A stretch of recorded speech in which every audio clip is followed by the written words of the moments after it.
नमो तस्स भगवतो अरहतो सम्मा सम्बुद्धस्स बुद्धं शरणं गच्छामि धम्मं शरणं गच्छामि संघं शरणं गच्छामि साधु साधु साधु। आप सभी लोग ये जानते हैं आज का ये जो समारोह है ये मानो एक जैसी एक बुद्धिस्ट होने के नाते हमारी प्रैक्टिस या जिसको हम आचरण कहेंगे उसके तहत है। हमारे छात्र या यहाँ जो सामने मौजूद हमारे धम्म भाई और बहनें बुद्ध की जो अलग अलग शिक्षाएं हैं उसमें एक बहुत ही महत्वपूर्ण जो शिक्षा है जिसको हम चार ब्रह्म विहार के रूप में जानते हैं और उसका जो एक अंग है मुदिता और उस अंग के तहत जो दूसरे की खुशी या आनंद होता है तो उसमें हमने भी सम्मिलित होना, हम भी उसका एक तरह से हिस्सा बन जाना। और ये जो समारोह है वो एक तरह से वैसा ही है। वैसे देखा जाए तो मैत्रीवीर जी त्रिरत्न बौद्ध महासंघ ये जो अंतरराष्ट्रीय आंदोलन है उसके एक धम्मचारी है। नागार्जुन ट्रेनिंग इंस्टीट्यूट के वो डेप्यूटी चेयरमैन है, ऑनररी डायरेक्टर के जिम्मेदारी निभा रहे हैं और हम में से कई लोगों के वो दोस्त है। और ये जो उनकी सफलता है, उनकी जो ये यात्रा है देवरी से शुरू होकर जेएनयू तक और अभी वहाँ से हम देख रहे हैं कि वो अभी हार्वर्ड में उनकी जो शिक्षा है आगे की उसको हासिल करने जा रहे हैं। और ये खुशी सभी के तहत एक साथ मनाने के लिए हमने ये सोचा कि इस सप्ताह में संस्था के काम के कारण वो नागलोक आ रहे थे तो ये हम समारोह क्यों न मनाए जिसमें उनके मित्र परिवार भी आए, उनका परिवार भी यहाँ मौजूद है। और एक तरह से उनकी ये जो यात्रा है उन्होंने जिस तरह से ये कष्ट उठा तक यहाँ तक पहुँचे हैं उसका एक पुण्यानुमोदन भी करने के लिए हम सभी के लिए एक मौका है। आज ये जो समारोह है अनोखी इसलिए है, यहाँ जितने भी इस प्रांगण में पहले विशेष कार्यक्रम हुए, लगातार प्रोग्राम्स हुए प्रबुद्ध भारत के लिए, बाबा साहब के पदचिन्हों में चलते हुए, बुद्ध के पदचिन्हों में चलते हुए, जो लोकमित्र जी ने जो हमें उन पदचिन्हों की रास्ता दिखाए, उस पदचिन्हों में हम मैत्रीवीर नागार्जुन जी साथ साथ चले और हम भी साथ, आप भी सब साथ चलते हैं और चलते हुए एक प्रबुद्ध भारत के सपने को देखते हुए उस सपने को साकार करने की ये सब प्रयास है। उस प्रयास में हमने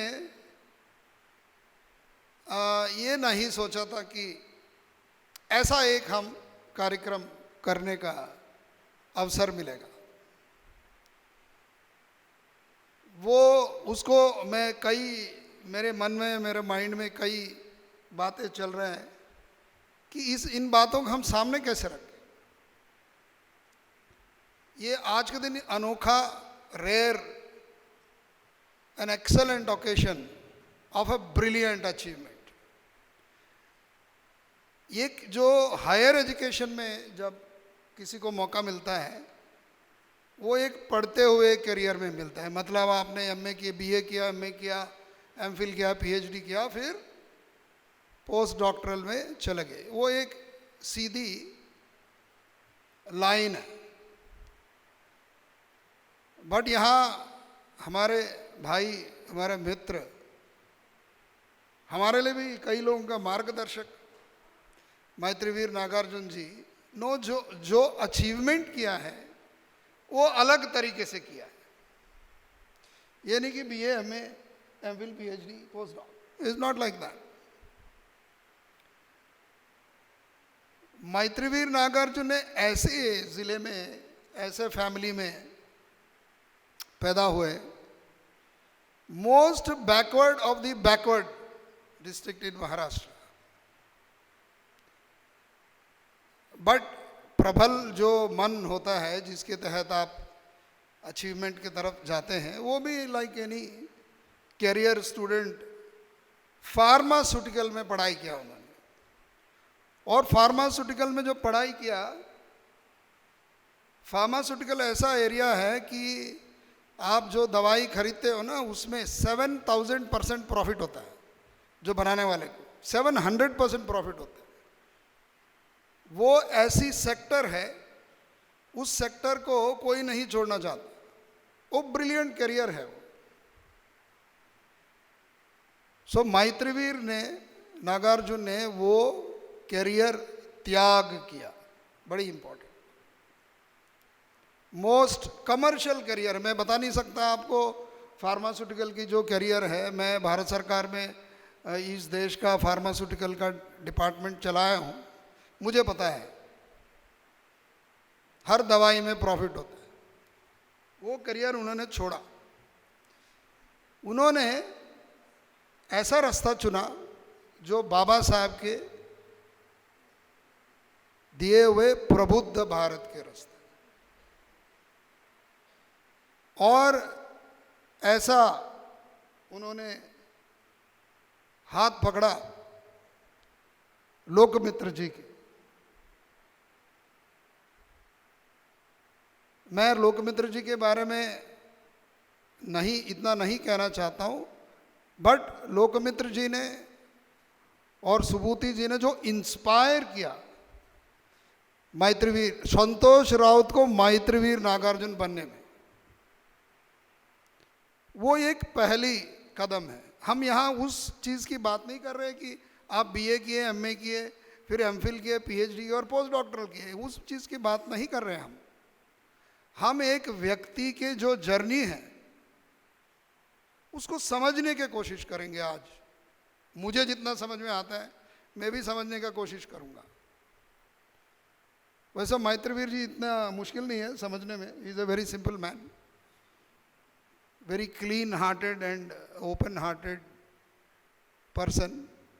He doesn't hide anything. But उनके मन में जो बाबा साहब के द्वारा दिखाए हुए रास्ता, भगवान बुद्ध के द्वारा दिखाया हुआ रास्ता, जो टीचर है हमारे बुद्ध, और नागलोक के साथ, मानुष्की के साथ जुड़े। फिर एक व्यक्ति ये भी सोचता है कि मैं ऐसा पढ़ाई करूं जो जिस पढ़ाई का कोई अर्थ हो। ऐसा नहीं कि मैं एम फार्मा बी फार्मा किया हूं और किसी फार्मास्यूटिकल कंपनी में ज्वाइन किया हूं और फिर मैं अपना पैसा कमा रहा हूं, ऐसा नहीं है। जो पढ़ाई भी करे जिसका कोई अर्थ हो, जिसका कोई सिग्निफिकेंस हो, इस दुनिया के लिए उपयोगी कारक हो। यहाँ जो जितने हमारे स्टूडेंट्स बैठे हैं वो वही कर रहे हैं। मैं समझता हूँ आप लोग वही कर रहे हैं। जो पढ़ाई कर रहे हैं, जिसका कोई दुनिया के लिए, इस दुनिया को अच्छे बनाने के लिए और पीसफुल बनाने के लिए, ब्रदरहुड, फ्रैटर्निटी, इक्वालिटी लाने के लिए, लिबर्टी लाने के लिए आप लोग उस तरीके का पढ़ाई कर रहे हैं। फिर मैत्रीवीर नागार्जुन जी ने क्या किया? उन्होंने ऐसा एरिया चुना जो है philosophy.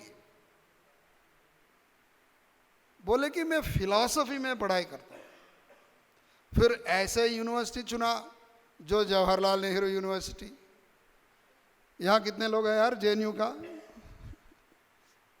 Are you also from JNU? No. So Battula Srinivas sahab जो है professor in economics Jawaharlal Nehru university से, मैडम डॉक्टर रहनमोल रविंद्रन है, वो पीएचडी है जेएनयू से, वो पढ़ाते हैं यूनिवर्सिटी ऑफ इलाहाबाद में। मैत्रीवीर जी पीएचडी है जवाहरलाल नेहरू यूनिवर्सिटी फिलॉसफी में, मैं भी जेएनयू में पढ़ाई किया हूँ। तो बाई चांस आज इतना जेएनयू के लोग इकट्ठे हो गए। फिर मैत्रीवीर जी क्यों जेएनयू गए? वो यूनिवर्सिटी ऐसा है, हर एक की आइडिया को, हर एक के व्यक्तित्व को डेवलप करता है। ओपन फ्रैंक डिस्कशन होता है, फ्री एनवायरनमेंट होता है। तो मैत्रीवीर नागार्जुन ने वहाँ जाकर फिलॉसफी चुना। फिर फिलॉसफी में भी कौन सा सब्जेक्ट चुना? बुद्ध की। और बुद्ध में भी कौन सा सब्जेक्ट चुना? Beauty. Because Buddha is beauty, Buddha is the essence of beauty, Buddha is the essence of peace. और वो क्यों चुना उन्होंने? बिकॉज बाबा साहब ने हमें रास्ता दिखाया।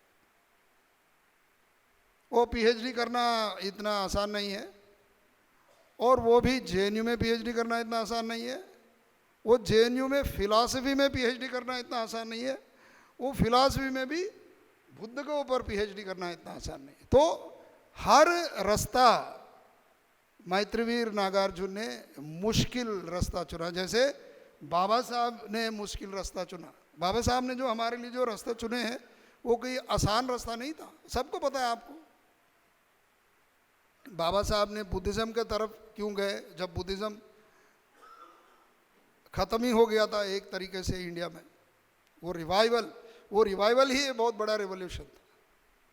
उस रिवॉल्यूशनरी रास्ते में, उस रिवॉल्यूशनरी रास्ते को ढूंढते हुए आप सबके सहयोग से, लोकमित्र जी के सहयोग से, सुबूति जी, बाकी सब दोस्त,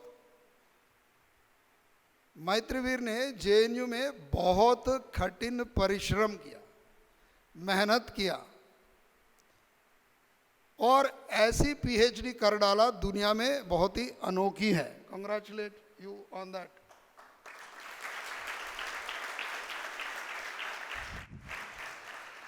और मैत्रीवीर जो को इतना आसानी से पीएचडी भी नहीं दिया जेएनयू वाला ने। कब मिला? 2016 में मिला। फिर भी आप नौकरी की तलाश में चले जाइए और बुद्ध को भूल जाइए, बाबा साहब को भूल जाइए, नौकरी करिए, उसमें क्या है? हर लोग नौकरी करते हैं, नौकरी करिए, टीचर की नौकरी करिए, कोई भी प्रोफेसर की नौकरी करिए। और क्या जरूरत है बाबा साहब को और बुद्ध को याद रखने की? पीएचडी केवल लोग इसीलिए करते, कई लोग करते हैं कि हाँ कोई नौकरी मिल जाएगी, उसके बाद पीएचडी भी भूल जाते हैं, बाकी भी भूल जाते हैं। As you all know that we are here to celebrate one of the milestone achievement that Dr. Santosh Raut sir has achieved, that he is stepping to Harvard University, which is one of the premier and the prestigious universities in the world. What I think is that this particular achievement has not only an impact on his individual career, but it has also an impact on our lives and also on our movement. Before starting with the implication of his achievement on our movement, I would like to say that how he as a person to me, though I haven't met him before, and this is the first ever time that I'm meeting him in person, I've been hearing about him from his friend circle. And ever since I met him, what I could find is that what I heard was right, because he, as a person, not only very simple, and he's from a very humble background, and then you can really connect to that person as an individual, who is having a kind of basic courtesy and understanding and humanity. I think that is what is more important for being an individual, and I admire him for being the person that he is. Though I have hardly any time to interact with him, but I'm so impressed by the fact that we have individuals like him with certain sense of affection and courtesy and humanity. What inspires me more than anything is that the fact that he's coming from a first generation learner. And I've seen the struggle and the fight of many first generation learners, that how they achieve this level. So that is something that we have to really acknowledge and appreciate, that coming from a village which is completely backward and achieving this milestone is something that really inspires me. And another important thing I felt is that being in a university system, I know that how difficult it is to strike a balance between your professional responsibilities and also your contribution towards the community and the movement. And there also I find his contribution a lot, because he not only managing his professional responsibilities, but he also contributes a lot to the movement and the community and for the well-being. I don't need to expand it, because Rajshekhar Mundu sir has already given a very extensive account of his contribution towards the community and for the movement. Apart from that, what I said at the beginning, that he has a kind of a great impact on the movement, which is not only social, but also cultural and institutional, because the way he has contributed to the Buddhist cultural assertion and the kind of institutional build-up, we have seen what he has done in Telangana in terms of building up a kind of an institution and a project which has manifested in the form of Buddhavanam. But as far as the movement is concerned, that I know that many students are here looking towards him, looking up to him, that now you have a role model. So this is something that inspiring a lot many lives, not only here, but of course across the state. So giving a kind of a hope and a confidence that through his stories that we can also achieve the milestones that he has achieved is something that unparalleled. And also I for a fact sure that all his contributions and efforts will be carried forward wherever he is, whether it's in India or abroad. When he reaches Harvard University, I'm sure that he will also carry the legacy of Baba Saheb and also our movement. And I'm also sure about the fact that, very importantly and most remarkably, that he will make the presence of the hitherto untouchables or the marginalized sections presence at the global level. That's more important, because we know that how our issues and problems have not been adequately addressed at the global level. And being through his presence, being on a global platform and being in an institution like Harvard, I'm sure that he will bring up not only the Buddhist cultural association, but also the anti-caste issues and the movement at the global level. And I wish him all the very best. And also, as I said, that I also look up to you as my role model, because my aspirations are also now high, that I will also have to reach out to Harvard. मैं यहाँ पे गौरवान्वित इसलिए feel नहीं कर रहा हूँ कि संतोष दादा के साथ में हमारा मैत्रीपूर्ण संबंध रहा है, वो हमारे दोस्त रहे हैं, लेकिन मैं गौरवान्वित इसलिए फील कर रहा हूं कि डॉक्टर बाबा साहब आंबेडकर का जो सपना है प्रबुद्ध भारत का, उन विचारों को एक ग्लोबल लेवल तक पहुंचाने के लिए जो जद्दोजहद जारी रही है, उसका एक पड़ाव है। मैंने पिछली मर्तबा आपको बताया था कि संतोष दादा से मेरी मुलाकात सबसे पहले दिल्ली में हुई थी। तब संतोष दादा कुछ नहीं थे, मेरा मतलब है कि आज जो नागार्जुन मैत्रवीर के रूप में हमारे सामने हैं, उस वक्त नहीं थे। मैंने जस्ट आईआईटी दिल्ली से पोस्ट ग्रेजुएट किया था और मैं दिल्ली में लंग इधर उधर घूम रहा था कि मुझे कहीं रहने के लिए जगह मिले, क्योंकि मैंने पोस्ट ग्रेजुएशन तो किया था, जरूर था, और मैंने पीएचडी में भी सर इनरोल हो गया था, लेकिन मेरी इच्छा पीएचडी की नहीं थी। मुझे अभी भी वो रात याद है जब संतोष दादा, मंगेश दादा, उसके बाद में रितेश दादा, अनुराग दादा, sir, these are the names of all those friends who have now better placed here and there. और ये सारे के सारे जो मित्र हैं हमारे, हम आर के पुरम के पास में एक विहार था, वहां पर हम एक छोटे से कमरे में रहते थे और वो कमरा बहुत ही छोटा था, लेकिन उसमें करीबन मुझे लगता है almost 20 to 25 candidate used to stay there, और 2 या 3 बेड थे, और उस वक्त हम पीलो के लिए भी झगड़ा करते थे, ऐसा आता था मौका, उसियों के लिए झगड़ा करते थे। लेकिन सबसे और अति महत्वपूर्ण इंपॉर्टेंट जो चीज थी वो ये थी कि हमको डॉक्टर बाबा साहब आम्बेडकर के कारवा को आगे ले जाने के लिए हमको जद्दोजहद करनी है। ये सब में जज्बा था उस वक्त। और आज ये जो उस पूरी श्रृंखला में एक वो बहुत अति महत्वपूर्ण पड़ाव है। जब हम वहां रहते थे और आईआईटी दिल्ली से पीजी करने के बाद में जब मैं रिसर्च के लिए ज्वाइन किया था, लेकिन मेरी इच्छा नहीं थी सर, मैं यूपीएससी की तैयारी करने में था। सब लोग वहां यूपीएससी की तैयारी करने के लिए आए थे, दादा भी वहां पर फार्मेसी के बाद में यूपीएससी की तैयारी के लिए ही आए हुए थे।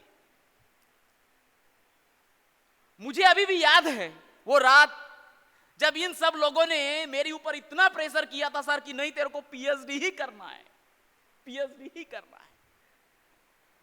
लेकिन उस रात के बाद में मैं सुबह 6 बजे आईआईटी दिल्ली में गया। अपने प्रोफेसर गाडगिल मैडम थे उस वक्त एनर्जी स्टडीज में। मैं सुबह 6 बजे गया और वहां पे मैंने अपना लेटर दे दिया, लिफाफा, और उसके बाद में उन मैडम के पास में कभी मुंह दिखाई नहीं दी, मैंने कभी गया ही नहीं। लेकिन सबसे और अति महत्वपूर्ण जो चीज है जो मैं बताना चाहता हूं इस मौके पे, वो ये है कि संतोष दादा के सानिध्य में जो ऊर्जा और साहस हमको मिला कि हां हमें कुछ करना है, हमें डॉक्टर बाबा साहब आम्बेडकर के कारवा को आगे ले जाना है, अनेक अलग तरीके से उनकी आइडियोलॉजी को, विचारधारा को, समतावादी विचारधारा को आगे ले जाना है, और इसीलिए हमें जद्दोजहद करना है। संतोष दादा, दूसरी इंपॉर्टेंट चीज जो मैं इस पटल के माध्यम से बताना चाहता हूं, संतोष दादा और मेरा जिला एक ही है, गोंदिया। मेरा गांव और संतोष दादा के गांव के बीच में फर्क 30 किलोमीटर का है, और वह क्षेत्र जनरली गोंदिया दुनिया के पटल पे क्या, भारत के भी पटल पे उतना प्रसिद्ध नहीं, लेकिन आज हार्वर्ड यूनिवर्सिटी में एक गोंदिया का विद्यार्थी जा रहा है।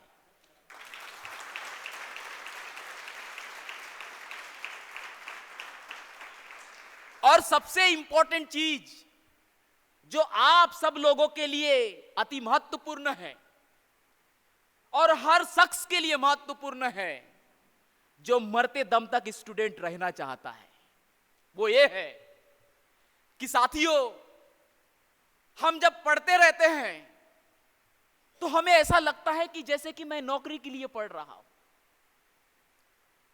मुझे कुछ परीक्षा पास करनी है और उसके बाद में मुझे नौकरी करनी है।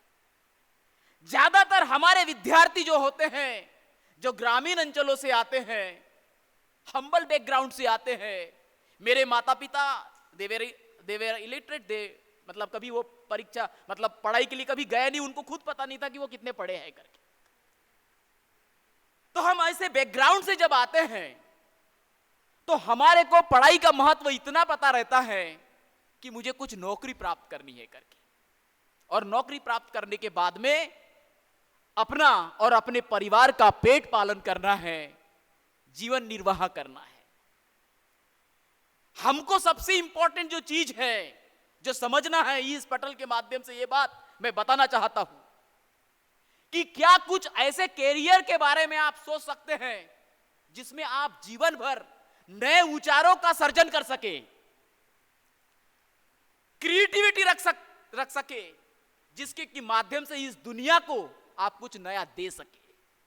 इसकी अनुभूति अगर आप जितनी जल्दी ला सकते हैं, उतना ही आप सब लोगों के लिए बहुत महत्वपूर्ण साबित हो सकता है, और आप 12th के बाद में ही हार्वर्ड यूनिवर्सिटी में जा सकते हैं, अगर यह अनुभूति आपको पहले से ही हो जाए।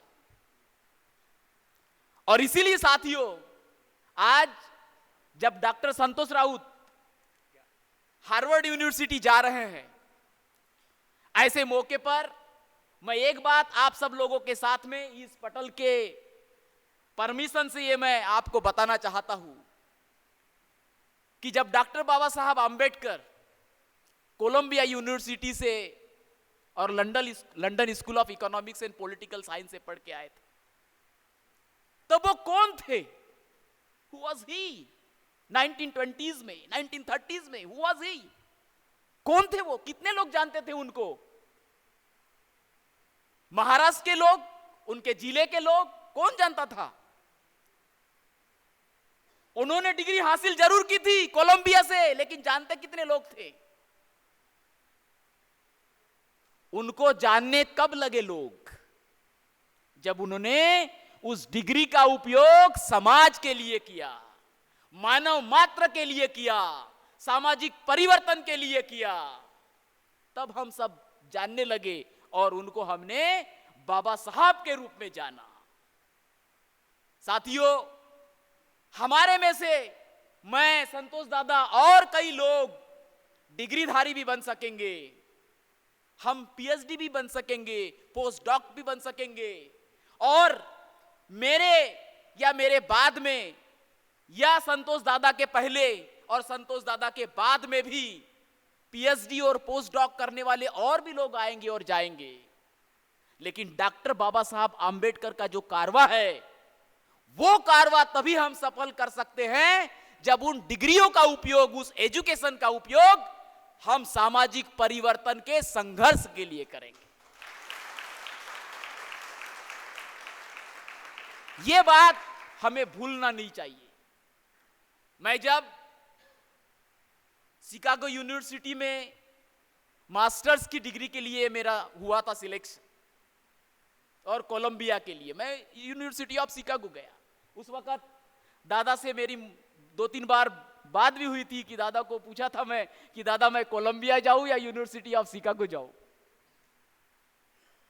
लेकिन चूंकि मुझे स्कॉलरशिप यूनिवर्सिटी ऑफ शिकागो ने दी थी और वहां का सिलेबस मुझे अच्छा लगा था, इसीलिए मैं यूनिवर्सिटी ऑफ शिकागो गया।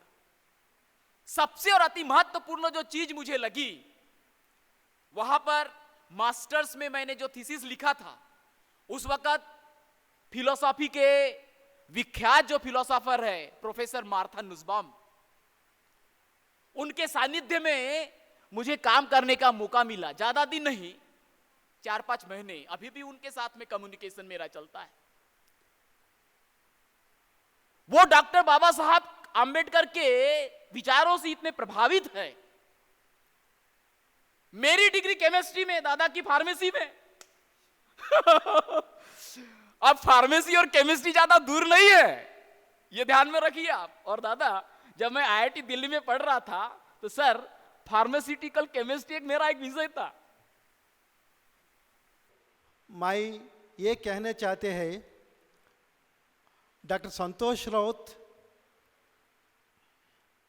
व्यक्ति, इनका बहुमुख प्रज्ञाशाली है, लाइक एकेडमिशियन, इधर नागलोक का कुछ डायरेक्टर रूप में कुछ काम करते रहते हैं एंड एक्टिविज्म भी करते हैं। ये real contribution to the society. हम लोग सिर्फ एकेडमिशियन रूप में कुछ काम करते हैं, सम पीपल अलग तरह से कुछ काम करते हैं। Our brother has been working relentlessly on activism, Buddhist ideology spread करने के लिए करते रहते हैं, and also different views. We are in different groups in WhatsApp. Whenever I see him, his concerns, his post, he always reflects to Buddhist ideology and activism oriented and other things. He's such a person with very, very humble and very honest, also down to earth. When I was interacting with him earlier, like 2-3 years back, with regard to something, he was saying, "Kuch nahi, brother, whatever happened, happened." That's the kind of approach he has got. Now he has achieved big thing. Like today, we have seen getting into Harvard University is a dream for overall world population, not in India. It's a dream for every citizen of the world, because see, nowadays people are not being able to get into different courses. For example, if you see a person who is teaching in FLU in Hyderabad, getting in Harvard University and teaching there is a biggest achievement. We all have to take him lifestyle as a role model. A person एक छोटा सा नगर में, छोटा सा गांव में पैदा हुआ, and with a small family from a humble background, today he could achieve a kind of achievement. Getting into Harvard University is the biggest achievement. We have to praise him a lot. Like, how he could get? It is a clear-cut commitment. It is a clear-cut ideology. It is a clear-cut honesty. We all have to get inspiration as a students. We all have to get inspiration from his lifestyle, from his workaholic, and from his nature of working. Like I have been thinking of, very recently I've been thinking how, like, a person who has been coordinating Naglok, which is situated in Maharashtra, the person is sitting in Hyderabad, who is looking at their work and other academic activities and activism. All these things are very crucial.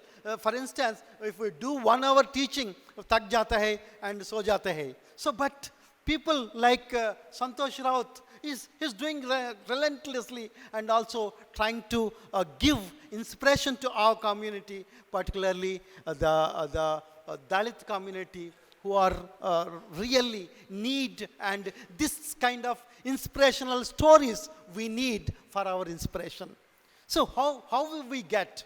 We need to get into such kind of, we have to take example of Santosh Raut's overall lifestyle, and we have to get inspiration. We have to get into such kind of achievements. So it's not a small thing. I know one person, Professor Amartya Sen, who is an economist, because I am from economics, that's why I know Professor Amartya Sen, who is a Nobel laureate and a Bengali, and also he tries to propose entitlement approach, a theory called entitlement approach. I wish that Dr. Santosh Raut tried to bring in entitlement approach with culture and caste, so that you can do miracles in global literature, global ideology, global thinking. That can give more thing. And also I wish that Dr. Santosh Raut, whatever Buddhavanam mein he gave his ideas in Hyderabad, in Telangana, same kind of replica can be there, or he can give the ideas in Harvard University, so that our vision can bring in, and all these things matter a lot for young generation, people like you, students, and other people get inspiration from all these things. So with all these things, what is the moral of, today?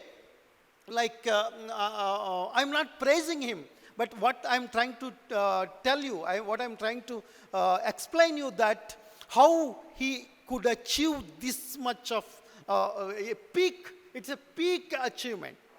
How this peak achievement he could achieve, and what lessons we need to learn as a community. I have been thinking that our brother, our bhai, our friend is teaching along with Professor Amartya Sen. The day before yesterday, Dr. Rajshekhar Undruji was telling to me that our Santosh ji is going to teach along with Amartya Sen. Then I shocked, oh, a great achievement. We are not even able to meet Amartya Sen, but we are trying to live with him and we are trying to shake hands with him, Dr. Santosh Raut. That's the great achievement for our community as well. See, what this Buddhism taught us equality. What Santosh Raut's opinion is that you have to find out an individual not by birth. By birth you need to assess the individual. एक व्यक्ति को we should not assess by birth. We need to assess by worth. That worth is there with Dr. Santosh Raut. That's why he has gone to Harvard University today. Sukhdev Thorat जी अपने संदेश में ये कह रहे हैं कि डॉक्टर संतोष राउत जो है वो बहुत ही एक खास व्यक्तिमत्व रखने वाले ऐसे इंसान हैं और बाबा साहब जो है ऐसे लोगों की काफ़ी कद्र किया करते थे जो बहुत ही उच्च शिक्षित व्यक्ति है, लेकिन साथ ही वो समाज के जो वंचित तबके हैं उनके लिए निस्वार्थ रूप से काम करने की भावना रखते हैं। डॉक्टर सुखदेव थोरात जी आगे ये भी कहते हैं कि संतोष राउत जो है संतोष में वो तत्व है और वो महान ऐसा तत्व है क्योंकि उन्होंने अपने जीवन का ये ध्येय या लक्ष्य बनाया है कि वो वंचित तबकों की बेहतरी के लिए जो है काम करेंगे। हार्वर्ड में वो जो 2 साल का समय बिताने वाले हैं उससे उनके ज्ञान में और भी वृद्धि होगी और वो और भी बेहतर तरीके से इस समाज की सेवा कर सकेंगे। वो संतोष राउत जी को उनकी इस उपलब्धि पर अभिनंदन दे रहे हैं, कॉन्ग्रेचुलेट कह रहे हैं और उनके आगे के विकास के लिए जो है अपनी शुभकामनाएं भेज रहे हैं। धन्यवाद। You know, I've been involved in developing Nagaloka for the last, with the idea developed actually in 1993. तो आपको पता है कि पिछले कई सालों से मैं नागलोक के विकास से जुड़ा हुआ हूँ और इसके विकास की कल्पना जो है 1990 में जो है वो आई थी। So with some very, very strong colleagues, we started and we've developed Nagaloka to the point it is now. तो कुछ बहुत ही विशेष ऐसे साथियों के साथ हमने नागलोक की शुरुआत की और इस स्तर तक उसका विकास किया है जहाँ पर वो आज है। But for the last 15 years, I've been feeling my time is up. लेकिन पिछले 15 सालों से मुझे ऐसा लग रहा है कि मेरा समय जो है वो अभी पूरा हो चुका है। I felt younger people required to take forward this work, fresh blood. और मुझे ऐसा लगा कि जो युवा लोग हैं उन्होंने आगे बढ़कर तरोताज़ा रूप से जो है इस काम को आगे ले जाना चाहिए। I felt it very inappropriate that a foreigner, although I'm married here, leads an institution like this. तो मुझे ऐसा लगा कि ये सही नहीं है कि एक व्यक्ति जो बाहर के देश से आया हुआ यहाँ पे जिसने शादी की है उसने इस संस्था का नेतृत्व करना चाहिए। And I've seen society changing so much. I've seen the Ambedkarite movement changing so fast. I wasn't up to it. और मैंने जो है अपने सामने जो है समाज को या विशेष करके अम्बेडकराइट जो समाज है उसको इतने तेज़ रफ्तार से बदलते हुए देखा है कि जिसकी मुझे अपेक्षा नहीं थी।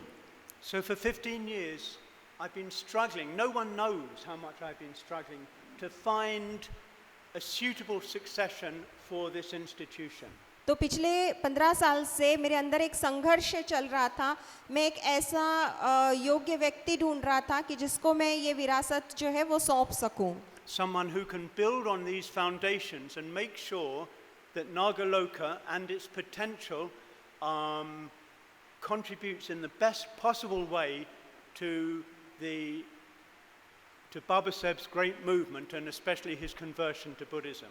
तो ऐसा कोई जो इस बुनियाद का उपयोग कर सके और इस बुनियाद के ऊपर ऐसा कुछ विकास कर सके जो बाबा साहब के महत्वपूर्ण कार्य को उसकी उचित क्षमता तक जो है वो विकसित कर सके। Now, a few years ago, I realized that we'd found the most central person to this succession. और कुछ सालों पहले फिर हमें ये महसूस हुआ कि इस काम के लिए सबसे उचित ऐसा व्यक्ति जो है वो हमें मिल गया है, And that was Maitreya. और वो मैत्रीवीर थी। You know,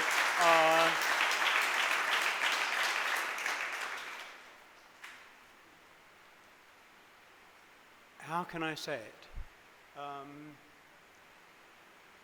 I want to appreciate him. I don't want his head to be big, but it's okay. तो मैं किस तरह से कहूँ मुझे पता नहीं, लेकिन मैं कहना चाहता हूँ कि मैं उनकी बहुत सराहना करता हूँ। ये तो नहीं चाहता कि वो चले जाए, लेकिन ऐसा मैं कह भी नहीं सकता, मैं उन्हें रुकने के लिए मजबूर नहीं But कर he's a very सकता। modest person, so what I say is not going to harm him. तो वो बहुत ही विनम्र ऐसे व्यक्ति है, अगर उनसे ऐसा कुछ कहा जाए तो वो इनकार नहीं करेंगे। You know, he has a very, very good understanding of both Baba Saheb and Buddhism. बौद्ध धर्मों और बाबा साहब इन दोनों की ही उन्हें बहुत ही अच्छी समझ है, And I haven't met this combination in anyone until now. और ये जो संयोग है वो बहुत ज़्यादा लोगों में है, ऐसे लोगों से मैं मिला नहीं हूँ। He has a strong Dharma practice, whether you call it Shila Samadhi Prajna, whether you call it six paramitas, whatever. उनका धम्म आचरण भी बहुत मजबूत है, फिर चाहे आप उसको शील समाधि प्रज्ञा कहे या पारमिता कहे छे। But he's 100% Buddhist in every way. लेकिन हर तरह से वो 100% बौद्ध हैं। But not only that, he can communicate with people everywhere. लेकिन केवल इतना ही नहीं है, वो कहीं पर भी हो, किसी भी प्रकार के लोगों से वो संवाद कर सकते हैं। I've seen with what respect he's held in the Ambedkarite community in India. मैंने देखा है कि जो अम्बेडकरवादी समाज है उस समाज में उनका क्या सम्मान है, क्या स्थान है। I've been with him to Taiwan and China. I've been with him with leading American socially engaged Buddhists. तो मैं उनके साथ ताइवान में, चाइना गया था और अमेरिका में भी कुछ बौद्ध आंदोलन का नेतृत्व करते हुए मैंने उनको देखा है। And he's able to communicate with everyone without in any way demeaning himself, with full confidence.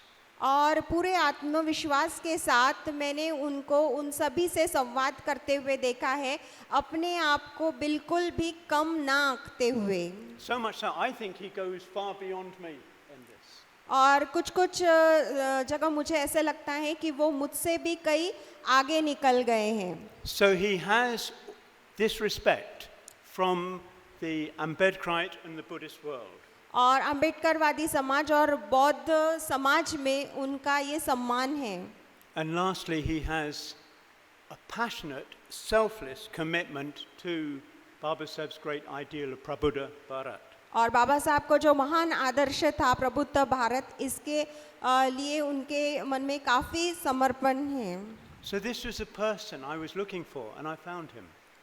और ऐसा ही व्यक्ति है जिसको मैं तलाश कर रहा था और मैंने उसे पा भी लिया। It's nothing to do with me that he became like this. He came like that on himself. तो इसमें ये कुछ भी नहीं है कि हमने कुछ देखकर उन्हें उस तरह से बनाया है, नहीं, वो जब हमारे पास आए वो पहले से वैसे ही थे। So 3 years ago, I talked to him and the other trustees about him eventually becoming chairman of Nagaloka and taking over. और 3 साल पहले मैंने उनसे बात की कि वो ट्रस्टी बने, यहाँ के चेयरमैन बने और नागलोक की जिम्मेदारी जो है वो अपने कंधों पे ले। So he said, look, Lokamitra, let me first go abroad to do some postgraduate research. तो उन्होंने मुझसे कहा कि लोकमित्र देखिए, पहले मुझे बाहर जाने दीजिए और ये जो मेरा पोस्ट ग्रेजुएशन वाला काम है वो पूरा करने दीजिए। And of course, I realized this would be very good for him and very good for this work. और निश्चित ही मैंने देखा कि ये उनके अपने लिए बहुत अच्छा रहेगा और ये जो काम है उस काम के लिए भी ये बात बहुत अच्छी रहेगी। But I was impatient too. When you going? When you coming back? लेकिन मैं बहुत बेसब्र हो गया, मुझे ऐसा लग रहा था कि तुम कब जा रहे हो और कब लौट कर आओगे। You know, I really felt that I was not the person to take things forward. We really needed that fresh blood as soon as possible. और मुझे ये एहसास हो रहा था कि मैं वो व्यक्ति नहीं हूँ जो अब इस काम को आगे ले जाकर जा सकता हूँ और हमें उस व्यक्ति की ज़रूरत है जो सही मायने में इस काम को आगे ले जा सके। Now he's come up with something which I believe could not have been better. और अभी वो ऐसी किसी चीज़ को लेकर सामने आए हैं जिसके बारे में मैं कभी सोच भी नहीं सकता था। At first, I have to say I had doubts about his course in Harvard. और मुझे कहना पड़ेगा कि शुरू में वो जिस कोर्स की बात कर रहे थे उसको लेकर मेरे मन में कुछ शंकाएं थी। Because even though it was Harvard, he was overqualified. क्योंकि हार्वर्ड का ये जो कोर्स है उसके लिए भी वो जो है ज़्यादा शिक्षित थे, मतलब उनकी जो काबिलियत है वो ज़्यादा है। And I was concerned that he would be demeaning himself a little bit academically by joining that course. और मुझे ऐसा लग रहा था कि उस कोर्स को करने के लिए जाकर वो जो है अपना महत्व जो है वो थोड़ा सा कम कर रहे हैं या अपने आप को अपनी क्षमता से थोड़ा नीचे ला रहे But हैं। fortunately, the people who interviewed him realized that themselves. लेकिन सौभाग्य की बात है कि जिन लोगों ने उनकी जो मुलाकात ली थी उनको भी जो है इस बात का अंदेशा हुआ। So they offered him something. He didn't apply. They offered him something very special, a visiting fellowship. और इसीलिए उन्होंने भी उनको उस बात के लिए निमंत्रित किया जिस बात के लिए उन्होंने आवेदन नहीं किया था, तो उन्होंने वहाँ पे उन्हें संशोधन करने के लिए आमंत्रित किया। I have a sort of connection with Harvard and other academic institutions, and I know what being a visiting fellow means. और हार्वर्ड में मेरे कुछ जो है संबंध है और मैं जानता हूँ कि वहाँ पे उन्होंने क्या हासिल किया है या उन्हें जो फेलोशिप मिली है वो क्या है। So it is very, very special indeed.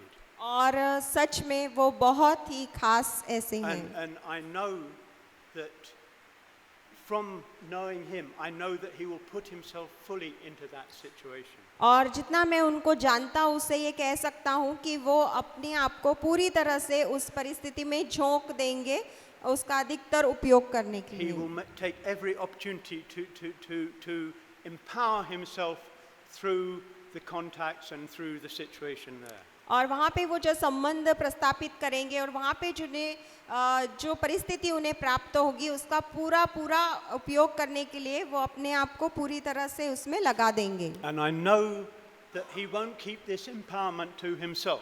और मैं ये भी जानता हूँ कि उससे जो उन्हें मजबूती मिलेगी या उनका जो विकास होगा वो केवल वो अपने आप तक सीमित नहीं He's रखेंगे। not that sort of person. वो इस तरह के व्यक्ति है ही But नहीं। he will use it to help develop Nagaloka in many ways.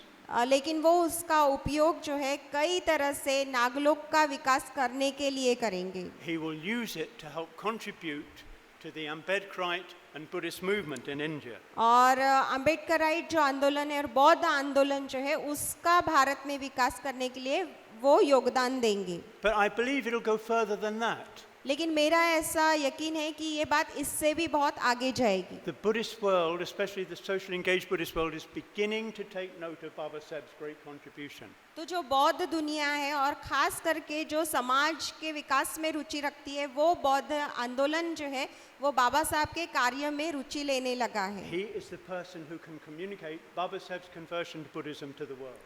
और ये वो व्यक्ति है जो बाबा साहब का योगदान जो है बौद्ध आंदोलन तक या बौद्ध दुनिया तक जो है वो संवादित कर सकता है। So, my Javir, go well with all our blessings. तो मैत्रीवीर अच्छे से जाइए और हमारे आशीर्वाद आपके साथ हैं। I know that you will benefit in every possible way from being there. और मुझे पता है कि वहाँ होकर हर तरह से जो है आप लाभान्वित होंगे। I know that you will share your understanding of Baba Saheb and Buddhism, your passion for Prabhupada Bharat with all people you meet there. और मुझे यकीन है कि आप वहाँ पर जितने भी लोगों से जाएंगे तो वहाँ पे आपका बाबा साहब के आंदोलन के लिए जो प्यार है और वो उन सभी को संवादित करेंगे। And I know that you'll come back empowered and will make an even more, much greater contribution to the great movement started by Baba Saheb. और जब आप लौट कर आएंगे तो यहाँ पर बाबा साहब ने जो आंदोलन शुरू किया है उसमें और भी महत्वपूर्ण और बड़ा ऐसा योगदान देंगे। जहाँ पे मैं इस प्रकार के भावनाओं के साथ खड़ा हूँ, अक्सर मैंने बहुत विषयों पर चर्चाएं की है।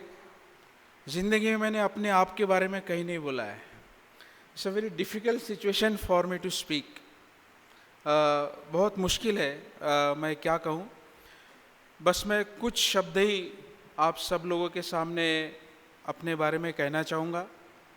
मेरी माता जो थी, मेरी मम्मी जो थी, वो हमेशा ही मुझे एक आईएएस ऑफिसर देखना चाहती थी और मैं वो बन नहीं पाया।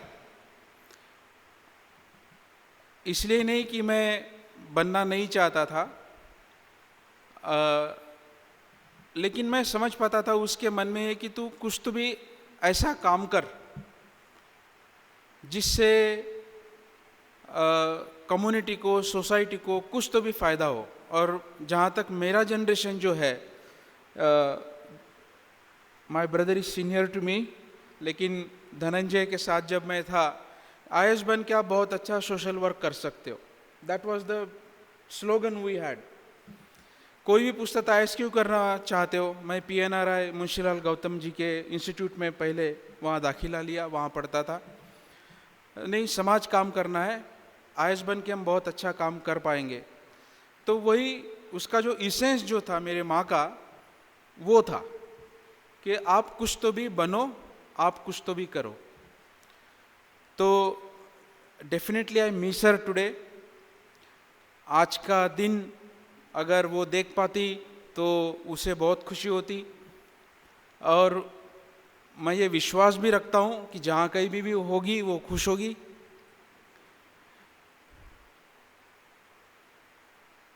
और दूसरे मेरे पिताजी जो है या मेरे पेरेंट्स जो है, उन्होंने कभी भी, हम 4 भाई हैं, 4 भाइयों में कभी भी किसी भी व्यक्ति के ऊपर कोई आदर्श थोपा नहीं।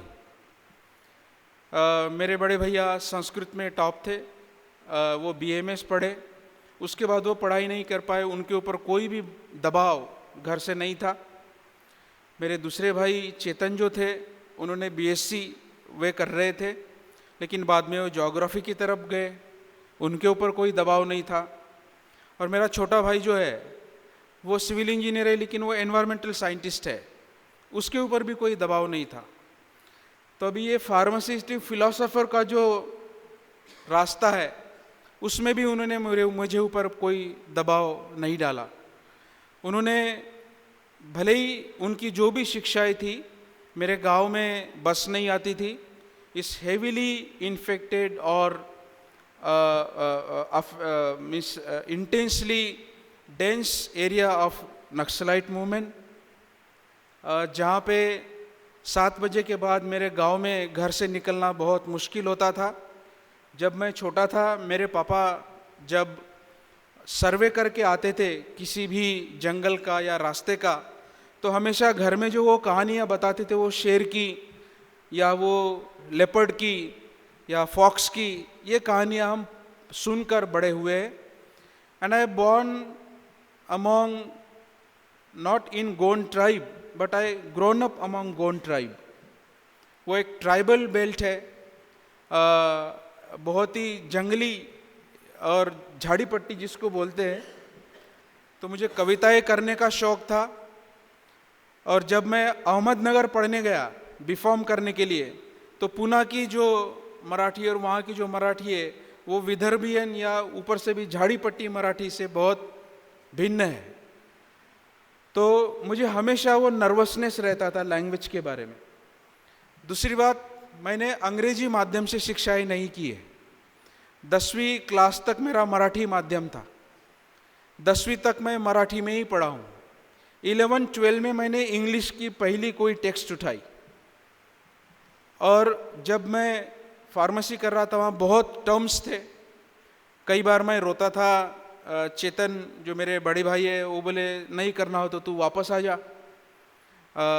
मैं बोला भैया ये बहुत टफ डिग्री है। एक बार मैंने बस भी छोड़ दी थी, मैं बस से जाता था, एसटी बस से, तब इतनी सुविधाएं नहीं थी। तो वो एक बहुत बड़ा चैलेंज मेरे आगे था। लेकिन हमारे गांव में, या धनंजय भी बता पाएंगे, उस एरिया में BA MA यानी कोई पढ़ाई नहीं मानते थे हम लोग।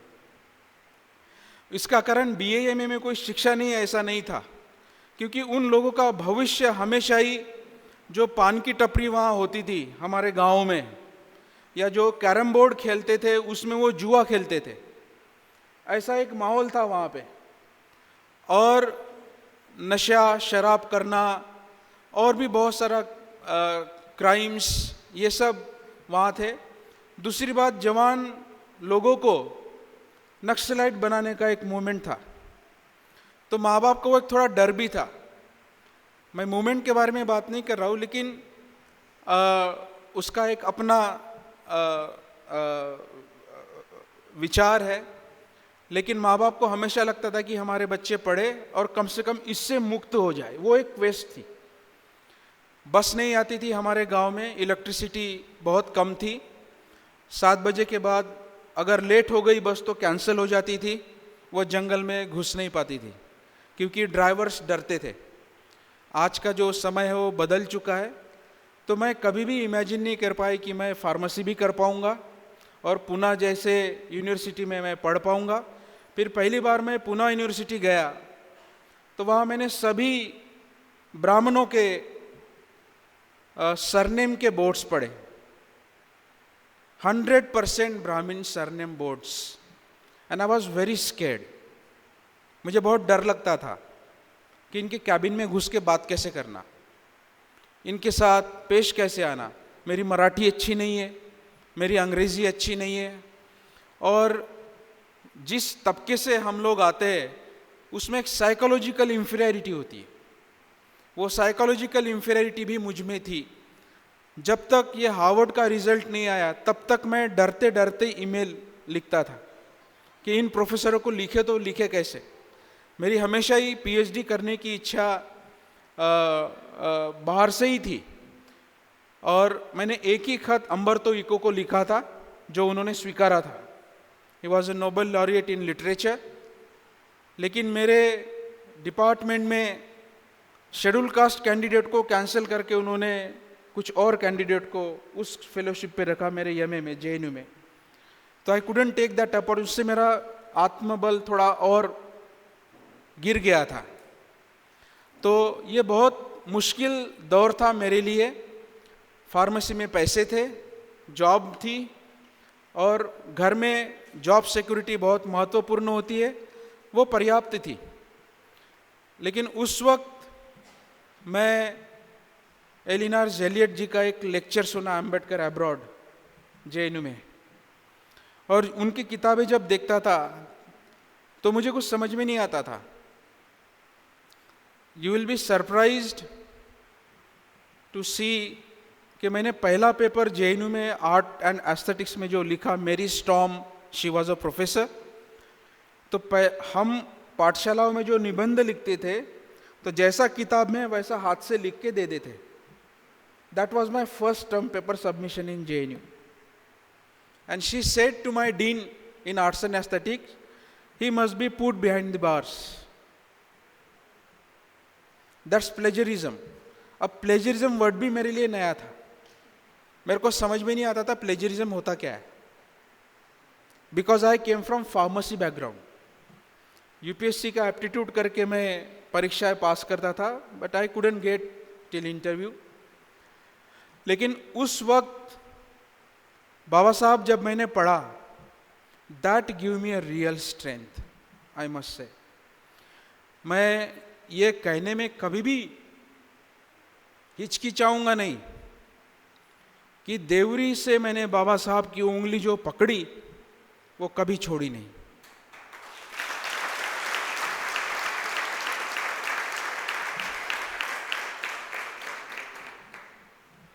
और आज मुझे वहाँ पहुँचाने वाला भी वही इंसान है।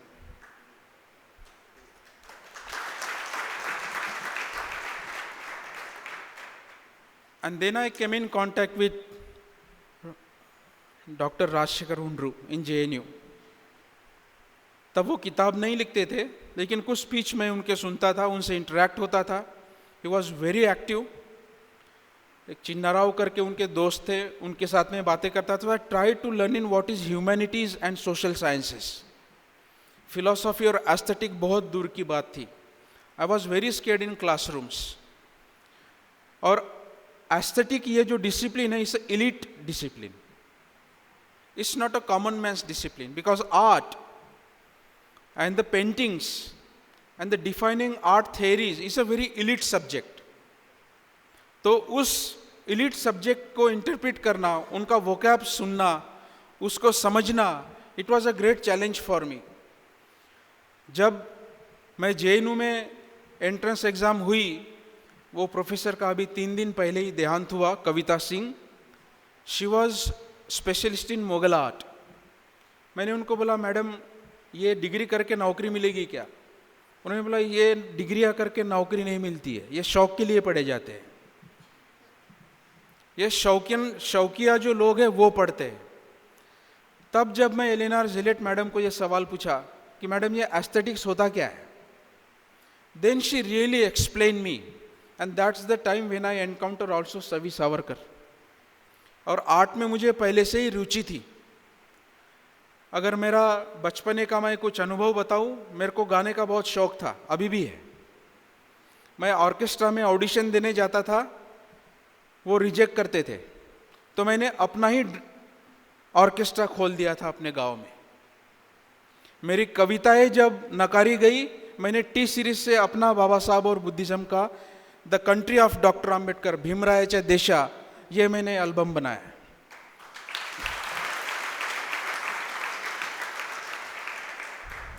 जहाँ जहाँ मुझे नकारा गया, मैंने वहाँ अपनी एक नई शुरुआत की। That's what exactly happen with JNU also. लेकिन कुछ लोगों का मुझे निश्चित ही वहाँ बहुत सपोर्ट मिला, और उसको बनाने में, वो इंटरेक्शन में गेल लॉम्वेट और एलिनोर ज़िलेट, इनको जब मैं मिला करता था, तब उनके वो बिब्लियोग्राफी, फुट नोट्स देखता था। मैं बोला, मैं भी ऐसा लिखूंगा तो कैसा लगेगा। ये इमेजिनेशन मेरे माइंड में थी, क्योंकि तब मैंने कोई किताब करीब से देखी नहीं थी। और जब मैं बाबा साहब को मराठी में पढ़ता था, तो मराठी में बाबा साहब की भाषा बहुत अलग है, बाबा साहब की अंग्रेजी राइटिंग बहुत अलग है, बाबा साहब की कॉन्स्टिट्यूशनल राइटिंग बहुत अलग है। तो धीरे धीरे जब मैं ये पीता गया और उनसे सुनता गया, फिर मेरे अंदर डॉक्टर आंबेडकर शब्द तो था, लेकिन वो फ्लैश आउट होते गया। That was slowly started forming within me. तो एक छोटा सा बाबा साहब हमेशा ही मेरे साथ संवाद करता था।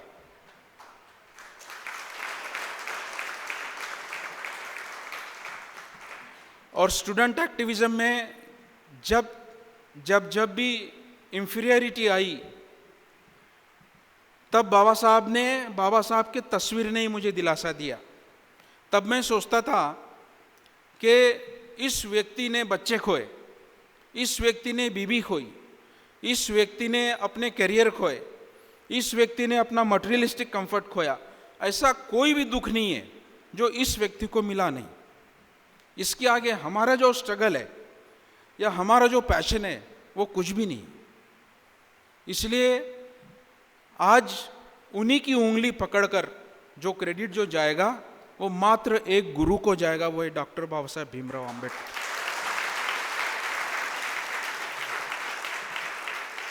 He is my first guru,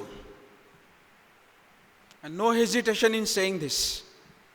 He gave me Buddhism, he gave me confidence, he gave me capacity to overcome the difficulties.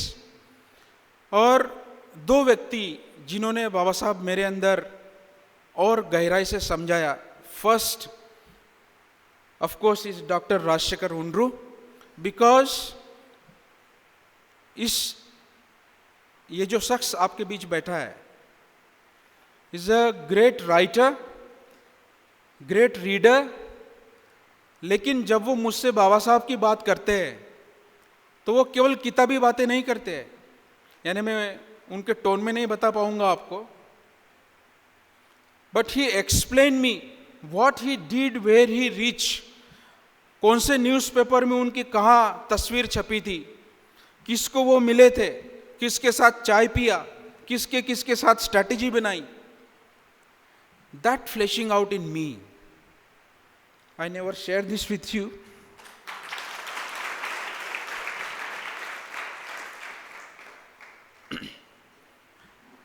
तो वो इंसान बोलना भी बहुत मेरे लिए कठिन है. Second is Mallepalli Laxmaiah. उन्होंने जो हमेशा मुझे कहते हैं, संतोष तू प्रोफेसर है, मैं 10th क्लास फेल हूं. He always give that dialogue to me. लेकिन उन्होंने जो बुद्धिज्म से, पाली से, बुद्धिस्ट हिस्ट्री से, तेलंगाना से कौन सा व्यक्ति बुद्ध को मिलने गया था, यहाँ शंकराचार्य और नागार्जुन के बीच क्या हुआ था, यहाँ बुद्धिज्म में बुद्धवनम क्यों होना है, बाबा साहब ने क्या किया, आज हमारा युवा कहाँ जा रहा है, हमने क्या कर, ये तड़प जो मैंने उनकी देखी, उस तड़प से मैं बहुत प्रभावित हुआ. And he can influence anyone in this country, but is such a grounded person. Is a first person who translated movement into an act. एक कायदा बनाया. मैंने अन्ना को, लक्ष्मैया सर को ये बात पूछी, आप ये ऐसा कैसे किए, तो उन्होंने बात बोली, बाबा साहब ने केवल आंदोलन नहीं चलाया संतोष, बाबा साहब ने आंदोलन चला के उसको एक्ट में परिवर्तित किया. रिजर्वेशंस, अफर्मेटिव एक्शंस जो कहते हैं, या जो भी आपके लिए प्रावधान बने हुए, बाबा साहब ने ये किया वो किया, आप जो सुनते हो, वो केवल लिखकर नहीं किया. जब तक वो एक्ट नहीं बने तब तक वो इम्प्लीमेंट नहीं हुए, वो पाइपलाइन नहीं बनी, और उस पाइपलाइन से आप लोग बहे नहीं. अगर वो ब्लॉक होते तो हम सब लोग आज यहाँ नहीं होते, मैं भी हार्वर्ड में नहीं होता.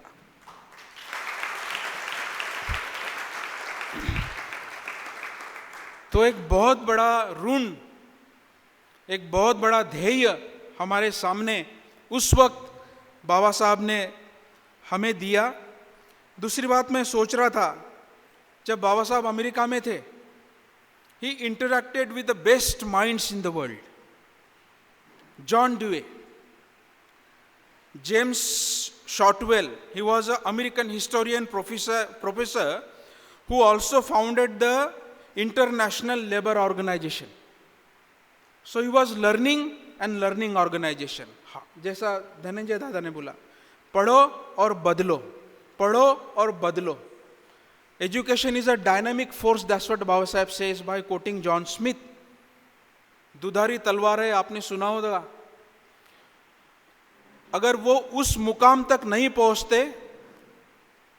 तो शायद वो जो स्ट्रैटेजी बाबा साहब ने की हमको यहां तक पहुंचाने के लिए, वो शायद वो कर नहीं पाते. I wrote a play which is unpublished called the birth of Indian constitution. संविधान का जन्म मैंने हिंदी में एक नाटक लिखा था. जेएनयू में ऑडिटोरियम में पूरा भरा हुआ था वो, and that was also attacked. वो इसलिए अटैक हुआ था क्योंकि doctor Ambedkar become strategically more in a difficult situation after independence. स्वतंत्रता के पहले he was dealing with the Britishers, but after independence he has to fight with his own people. इसलिए सरदार वल्लभ भाई पटेल ने स्टेटमेंट दिया कि मैंने खिड़कियां भी बंद कर डाली है. ब्रिटिशर्स के वक्त वो स्टेटमेंट नहीं आया था, और जयसूर और खुलना से जब बाबा साहब जीत के आए थे तो वो ईस्ट पाकिस्तान को दिया गया. So that's the difficulty he faced. तो उसके कारण संविधान जब बाबा साहब ने लिखा, उसके लिए भी उनको कितना तकलीफ, एक एक आर्टिकल उनको एक एक लड़ाई के जैसे लड़ना पड़ा. एक एक पायदान उनको डिफेंड करनी पड़ी। आज सारे लोग संविधान की बातें करते हैं, लेकिन देखना पड़ेगा अभी संविधान की जगह देव बैठा है या शैतान बैठा है। ये बहुत इंपॉर्टेंट बात हमें समझनी होगी कि चलाने वाले लोग कैसे हैं। That's the dream he has. And when he was defeated not to enter into constitution assembly, he went to Attlee. He was a prime minister of British India. और उसको जाके बाबा साहब ने, अगर अपने भाषा में बोलूं तो, हड़काया। If any drop of inconvenience comes to the Indian history, the blame will go to British Empire. That's what he said. So he's a part of British history also in that time. तो मैं सोच रहा था ये इतना बड़ा साहस, इतना बड़ा स्ट्रैटेजिस्ट कैसे पैदा हुआ, कैसा उन्होंने सोचा, उनके बुक के टाइटल के टर्मिनोलॉजी देखो। ये सारी चीजें मैंने इन दो व्यक्तियों से सीखी, Mallepalli Laxmaiah and doctor Rajasekhar Undru. And that also fleshed it out in my mind. उसके बाद जॉन डिवे के बाद जब वो पढ़ रहे थे, he was a esthetician and he started painting and he painted the Buddha. एक एस्थेटिक और ब्यूटी बाबा साहब की जो तो अभी तक अनएक्सप्लोर्ड है।